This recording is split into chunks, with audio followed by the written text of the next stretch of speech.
and it's fascinating, that you actually can refine your emotions to the point that certain things simply won't bother you.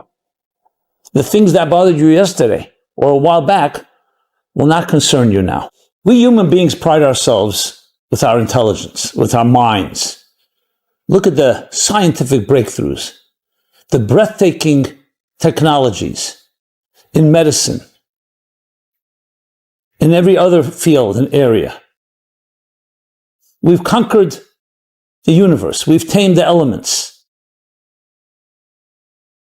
We're more powerful than animals and other creatures that are far stronger than we are because of our innovation, because of our minds.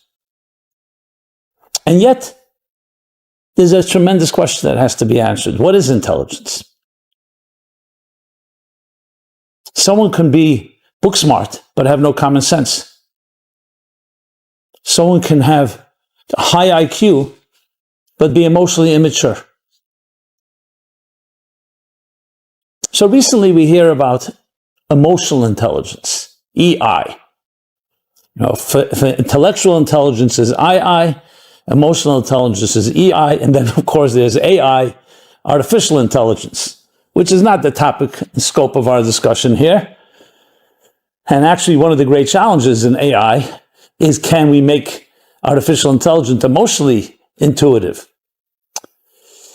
But emotional intelligence seems to be a paradox just in its very terms. When we say emotions, it seems to be antithetical to intelligence. Just on a very basic level, our emotions are impulsive, our minds are reflective, and they clash very often, almost every moment of our lives. Your emotions can be drawn to something, can be tempted, could be even something destructive. And your mind, if it's working and functioning properly, will pause and say, 1 second, let's reflect on this. Is this good for you? Short-term benefits versus long-term, instant gratification versus hurting somebody, yourself or others. So when you speak about mind, you speak about reflection, introspection, self-control, discipline. Emotions, left on their own, raw emotions are impulsive, reflexive, reactive.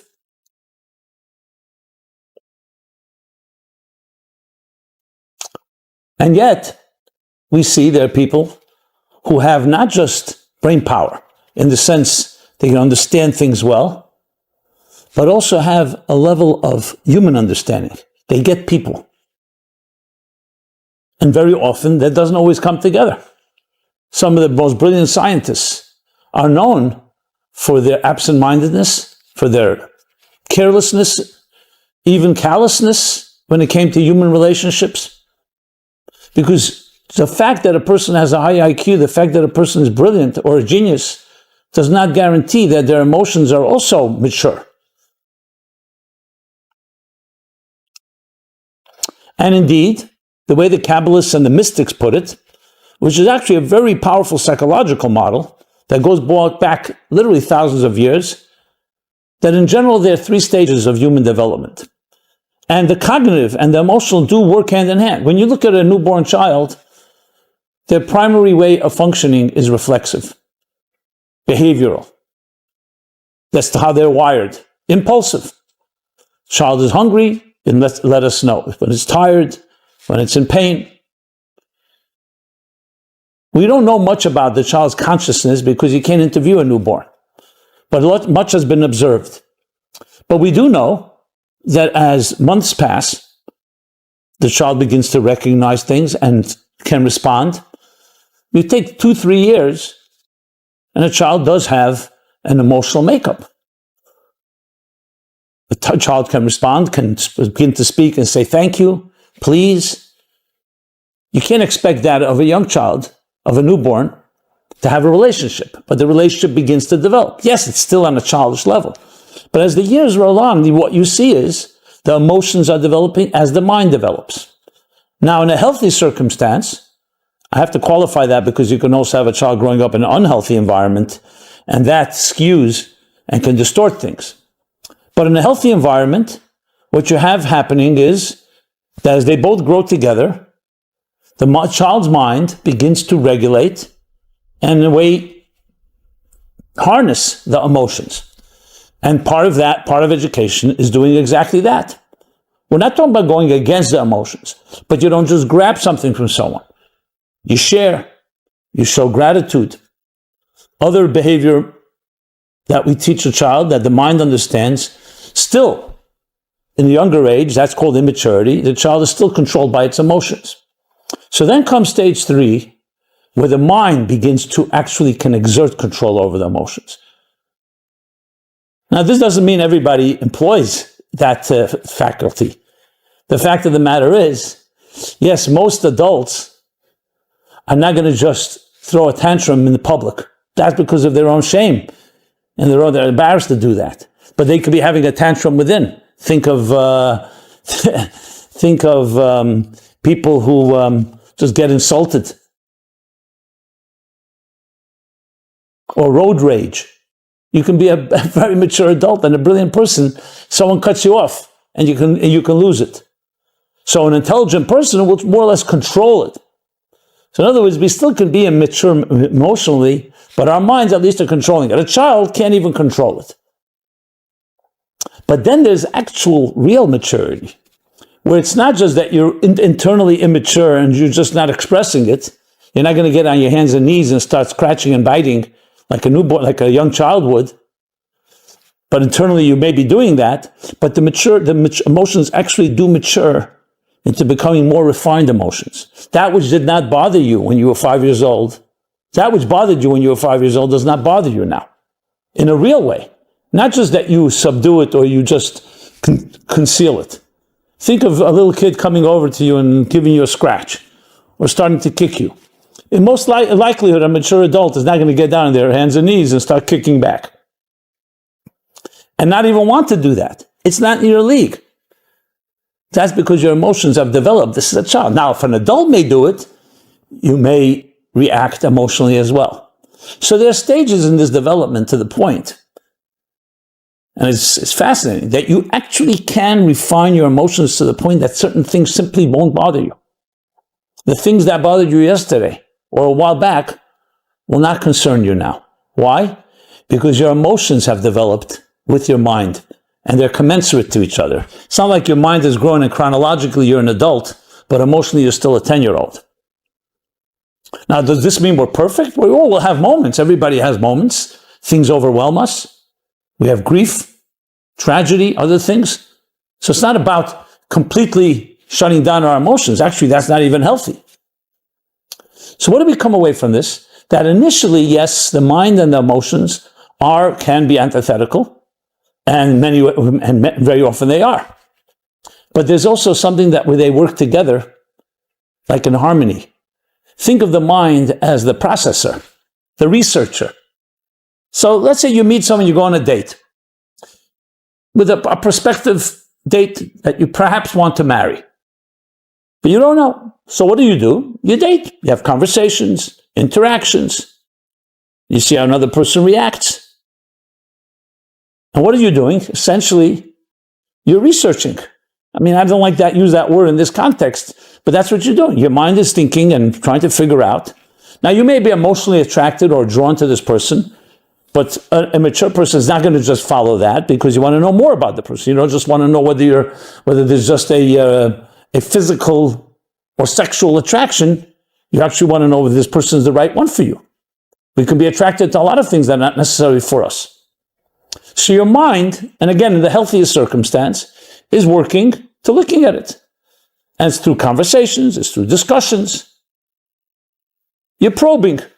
I don't want to say testing, and both people, two adults, will be doing that.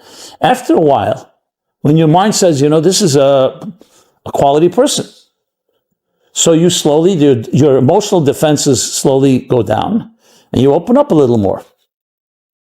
Again, I'm barring any type of exceptions, which unfortunately today may be the rule, where we have complex defense mechanisms and armor and distrust and disappointments and fears and insecurities that may impact that.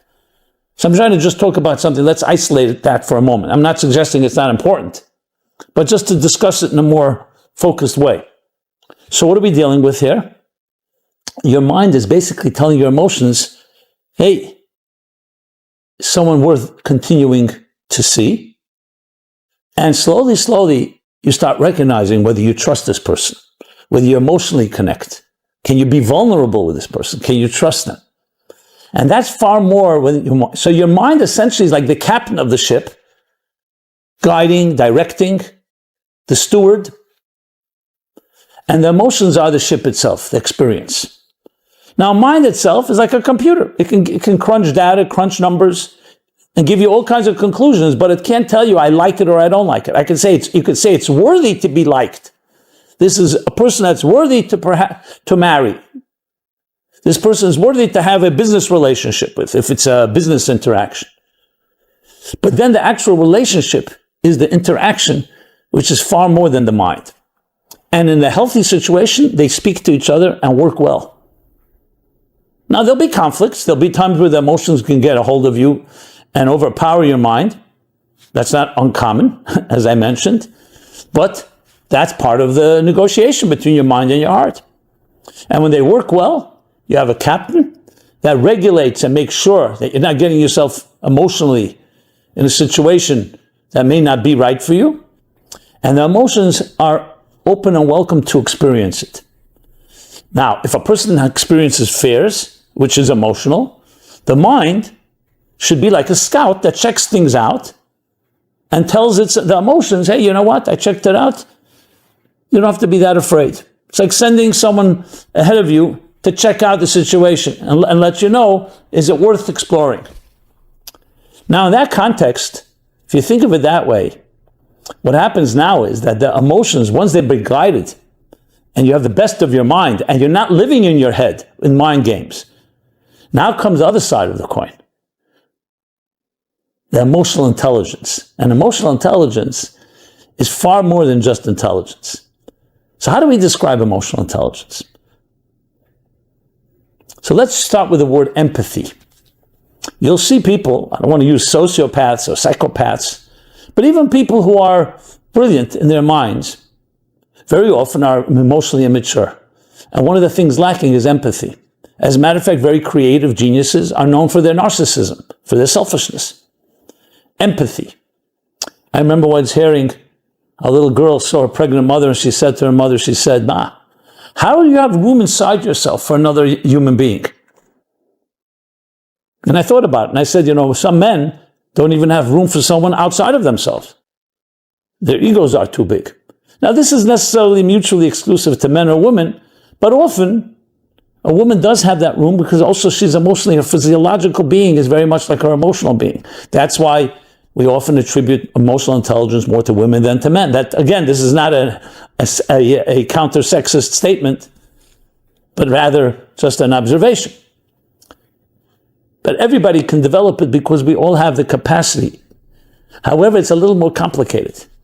Because since emotions are naturally more impulsive, and therefore naturally can also be more vulnerable, so we don't always allow our emotions to really speak to us. So we hide behind our minds. An emotionally intelligent person recognizes the role of intelligence and doesn't overrate it and doesn't underrate it. In our world, the mind is frankly overrated very often. Academic excellence, good marks, and yeah, maybe get you a better job, and you may be a better processor of ideas, and therefore more creative, more innovative. And that's simply because relationships take a second fiddle to making money, or to other ways we measure success. The truth is, in a healthy society, the way you would measure a successful society would be how emotionally intelligent people are, not how high their IQ is and their aptitude, but rather a certain combination of empathy, I would also say intuition, but above all, and here's where the paradox is so profound, though the mind seemingly is more objective than the emotions, than the heart, and it is, because the mind should be detached, as I said, reflective. It doesn't let your subjective impulses to take a hold of you. But once the mind has helped the emotions grow, as I described at length, and that's why I elaborated, now the emotions come to a point where they can be in some ways, I'm not going to use the word objective, but they can have more humility even than the mind. but only after they've been trained, after they've grown.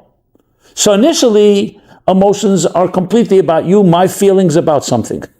What does it mean for me? That's what an emotion is. Healthy intellect doesn't ask about me. Intellect will say, this is the facts on the ground. This is what it is, this is what it's not. You don't insert yourself into the equation. Emotions always insert yourself. I feel this, I like it, I'm attracted, I'm repelled. The mind can say this is something that's worth being attracted to, but it's the emotions that actually have the attraction. But once emotions develop, and now we're talking about emotional intelligence, what they offer is something where you can actually say to yourself, mind and emotions working together, I'm not going to insert myself. I want to listen to another person. Is that an intellectual statement or is that an emotional one? Empathy. The truth is, it's a combination of both. And that's why we can call it emotional intelligence. Because it's not just the impulses of emotions, it's guided emotions. It's emotions that have matured to the point where you actually feel for another and you sense the antithesis to emotional intelligence is narcissism in a way. Not the only antithesis, but one of them. Because it's not about the other person. Emotional intelligence means that even if on paper you may be right, emotional intelligence will tell you, you know what, it's not always about being right. It's about what will work.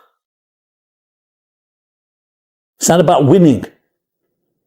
It's about by creating happiness. In a game of chess or other sports, it's all about winning, losing. Emotional intelligence tells the mind it's not just about who's right and who's wrong. Sometimes your child may be wrong, but they need your sensitivity. They need your empathy. They need your care. Sometimes your friend may be wrong, but they're in a sensitive place. They're in a vulnerable place. Emotional intelligence is able to go to that area.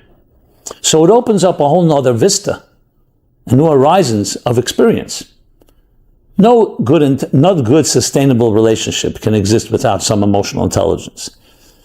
Another thing about emotional intelligence is that it's not intelligent in the same context like an equation, like an intelligent theory, an intellectual concept. It's a combination of intelligence, but also sensitivity, intuition, as I mentioned, and other factors that are not quite tangible. Just like sensing something. You sense someone sitting at your table, you're a host, and they're a little uncomfortable. Your mind will tell you there's no reason for them to be uncomfortable. Everyone's having a good time. The emotional intelligence will tell you maybe they're going through something difficult. Maybe there is something going on they're picking up and others are not picking up. It's almost like the sixth sense of something that can't always be quantified.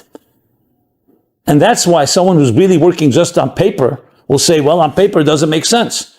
But the emotional intelligent person say it's not about paper. It's not words. It's not ideas. Someone comes to you, they're crying and they're in pain. And you could say, there's nothing to be in pain about. But I'm in pain, I feel something. And if you don't show care and concern, and you just say, you'll get over it, or everyone gets over it, you've not been purely emotional intelligent there. So it adds a whole dimension, what we will call relationships, experiences. And unfortunately, there are many people, I've met many, that are brilliant up here, but they don't have the full development of on the experiential level. Often it's out of fear. Not everyone will admit that, but often, if you grew up in a home or an environment that abandoned you in some way, where you did not feel secure, where you did not feel nurtured and validated, you will escape often behind your mind and find excuses, and a good mind can cover its tracks and always cover everything up. But in truth, it's just a scared child that's living in an adult body. And if you have a good mind, you also have an extra tool that can cover up and make believe, oh, look like an adult. Like that story with that person who was blind, but so trained themselves, no one could tell. Because they knew every inch of their home. So they were able to perform. For some situations, that may work. But in real relationship, that doesn't work. You can't fake it. So it is really about getting beyond our fears and our concerns, and often deeply embedded ones, to get to an emotional intelligent place. Can you argue that some people are just wired with it and some are not? Well, listen, like anything, there's nurture and nature. We all have parts of our lives we're born that way, but as we see, things can be developed, things can be nurtured, things can be trained and harnessed. Just like a tree that's growing in a garden, if it's growing a different direction, you could do certain things. I'm not saying change a entire personality, but you can direct, you can, as I said, harness, you can guide it, you can accentuate its strengths, and somewhat minimize and mitigate its weaknesses. But I would like to say that it's not just the way we're wired. There's no question, just as people have natural higher IQ or natural intelligent intelligence, some people have more emotional intelligence just the way they are. Maybe it's the way they grew up, family, they learned from others, they had role models. But there are things we all can do. And it begins with what I've always mentioned, the point of bittul, that word from Hasidic terminology. It's a very powerful word, very hard to translate. It's a combination of modesty, humility, but above all, suspending yourself in the face of another. Now, here's the interesting thing. The mind does that naturally. A good, healthy mind detaches its own prejudices and its own biases and self-interest from the concept. I'm not talking about a biased mind or someone who's bribed or somebody who's under the influence of some self-interest. But the way the mind works, well. But the mind can train the emotions, who naturally are not that way, because emotions react. Is it good for me or not? Emotions are very impulsive and reflexive in that sense. But the mind can train the emotions to also have that element of restraint. And that's not changing their personality. It's just training them to have that bittul.